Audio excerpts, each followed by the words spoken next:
I was going to ask actually, just based on that, irrespective of what legal structure people are using to manage their businesses, what can you recommend for them to do to manage their cash flows a bit better? Because you have mentioned that cash flow is a big sticking point in this period. So, are there any suggestions as to how to improve or just manage cash flow in these uncertain times?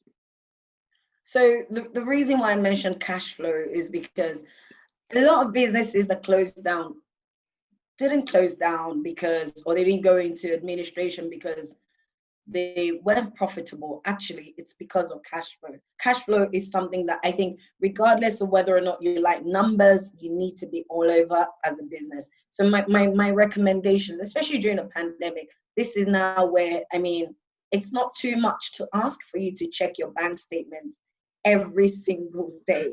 It sounds a bit over the top, but you need to be all over your numbers. Now, my recommendations, I would say, prioritize what is in demand.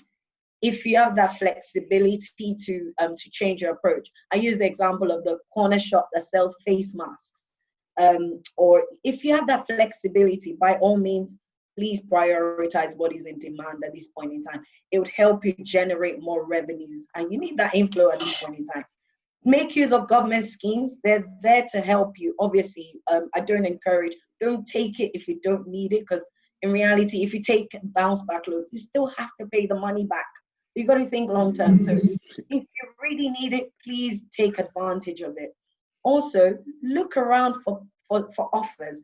Avoid stockpiling. What a lot of suppliers tend to do is, if you buy 100, the unit price goes down compared to if you buy 50. The reality is you don't want to be stockpiling at this point in time, because the reality is the moment you start to stockpile, that is money you're tying down there. You've probably paid your suppliers already.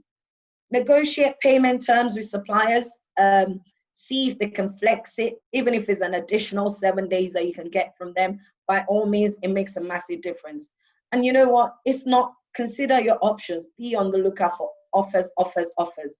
A lot of suppliers are willing to be flexible because, I mean, just when you're thinking you've been hit with a pandemic, they've also been hit with a pandemic, and they're not trying to lose their customers at this point in time. So a lot of them are willing to have a conversation. Nice. No, I think agreed. I think you kind of touched on points already, which was I was going to lead into actually in terms of conducting business during this time, in terms of your suppliers and customers. How do you choose who you conduct business with during this time? That's quite difficult because you don't know who will be in business tomorrow or who would. It's quite a tricky period to navigate at the moment. And so you really touched on a few points, but is there anything else you could add to that? I always say this: if you are going to choose a supplier, for example, or do business with someone, Google is always a good place to start. Have a read, read a review on them. I mean, people are very generous with reviews these days. I mean, I feel sometimes people can be a bit mean and harsh. You know, one bad experience and they go online and write a really bad review. But in reality, you can sift through the list and actually get a feel of what the company is really about. Have a look at their website. These are the kind of things that you need to be checking. Also, the other key thing I will flag is the cheapest option isn't always the best.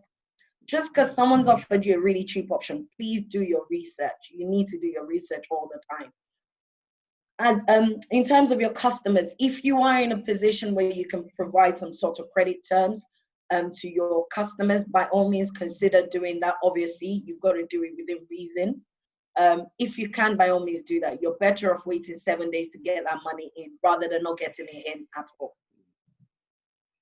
Nice. Nice. I think that's very helpful actually, because on one hand you need money, but on the other hand you also have to think long term post pandemic and preserving that relationship.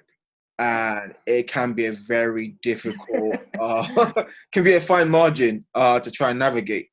But I think just being able to apply some bit of compassion and just understanding of the times Yes, within reason. discretion. Yeah. Yeah, exactly, will help.